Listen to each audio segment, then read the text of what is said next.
the governor. So, anyway, well, many believe the Attorney General's office has been turned over, as you said, Kevin, into a partisan witch hunt with many prosecutions being politically motivated. What will you do once in office to restore the impartial bias?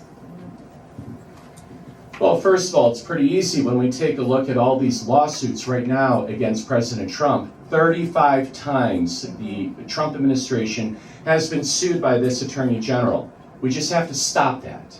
And what do we have to do? We have to actually assist local prosecutors in their efforts, in addition to prosecuting real crimes there at the AG's office. That is not happening right now. And I think it's important, of course, for someone to have experience. If I take a look at this, the Attorney General's office is a lot more than just criminal prosecution, with all due respect.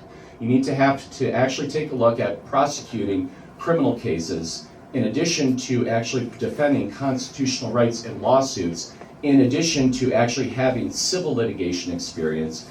And I'm the only candidate in this particular race that has all three. I'm the only one as well that actually brought a case all the way up to the U.S. Supreme Court on a civil matter. So when we take a look at this, we just have to do our jobs and to make sure that when we analyze a case, we do not in any way, shape, or form have political bias for Republicans or Democrats. Just follow the law. That's the only thing I want to do.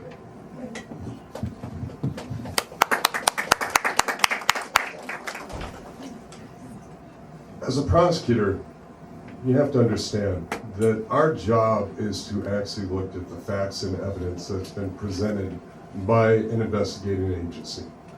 We're not supposed to look at names. We're not supposed to look at, what religion you are, what race you are, anything. It's only the facts and evidence of the case.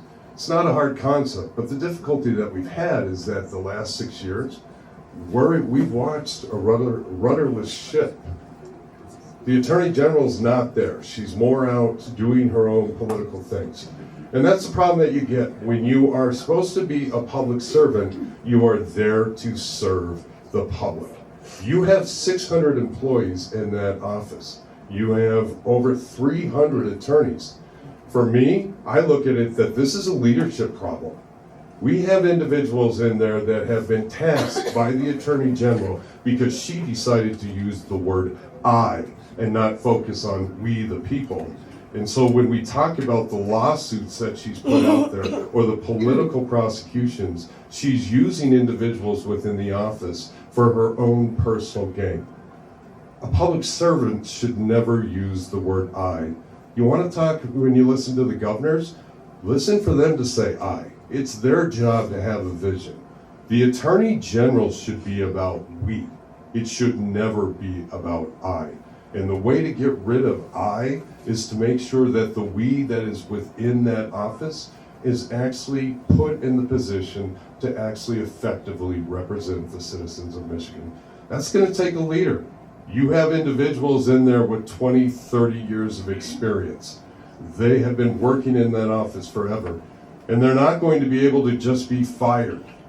They're going to have to be there until such time as that they show that they can't work in that office. So if they're going to be in that office, you better nominate somebody who's actually going to be able to lead them in the direction that the Attorney General's office should go. Do you want me to